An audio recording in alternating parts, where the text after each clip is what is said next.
Bonjour, bonsoir, vous êtes à Atelier Silmandé et nous allons aller à la rencontre d'un artiste qu'on appelle Sidiki Sankara. Sidiki Sankara, bonjour. Bonjour, je suis Patrick Taoui. Merci. Et nous allons découvrir aujourd'hui les masques dodo. Ça veut dire, c'est des masques qui sont portés par des êtres humains pour danser, pour chanter.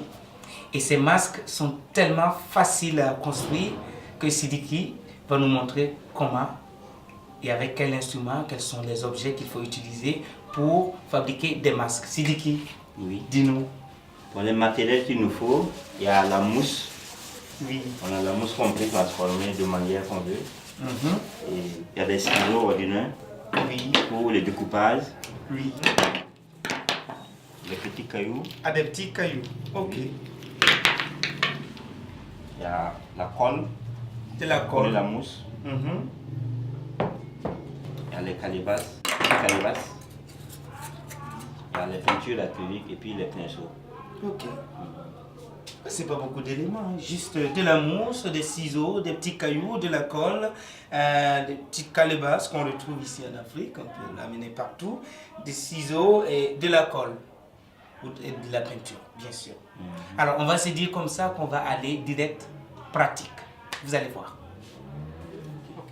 Ça permet de découvrir une culture, une histoire, une légende qui est dodo, qui est une histoire qui est née comme ça quelque part dans la forêt en Afrique et qui raconte l'histoire entre les animaux et les hommes, voilà, comment ils cohabitaient. Donc ça, c'est à la fois pour permettre à ce qu'on retrace l'histoire de ce qui lie les animaux aux hommes.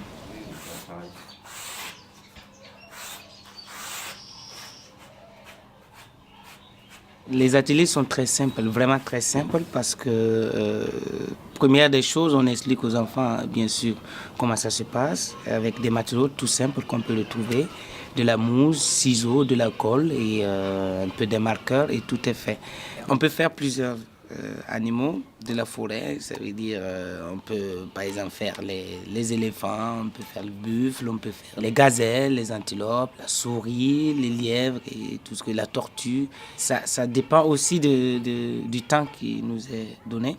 Et en fonction du temps qui est offert et du nombre d'enfants, on essaie de demander aussi l'avis des enfants avant de procéder à la réalisation. Donc on va ventiler. On ventile.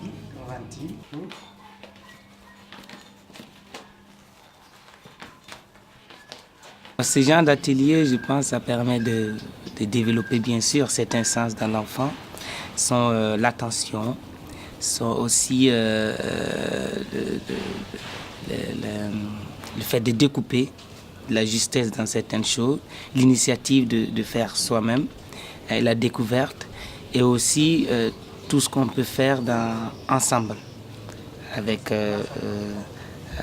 des ciseaux, avec de la mousse, et de se dire qu'on a créé quelque chose, peut-être un animal ou quelque chose comme ça. Donc pédagogiquement, ça suit un chemin de développement personnel qui permet à ce qu'on se découvre beaucoup plus, à ce qu'on puisse développer certains sens en nous. Sont par exemple beaucoup de l'attention et beaucoup de choses, de la créativité, de se dire qu'on peut, que c'est pas impossible, quoi.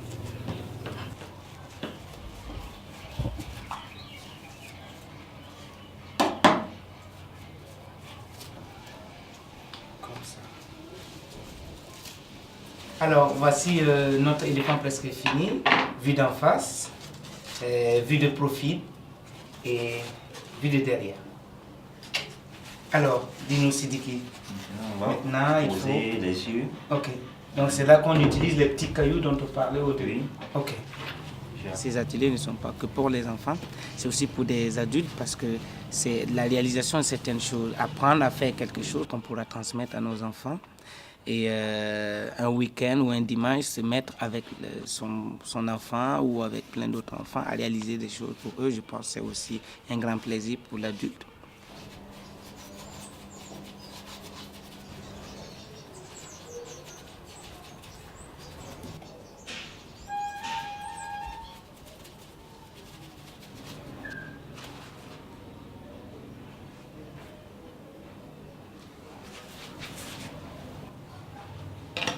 Et c'est fini.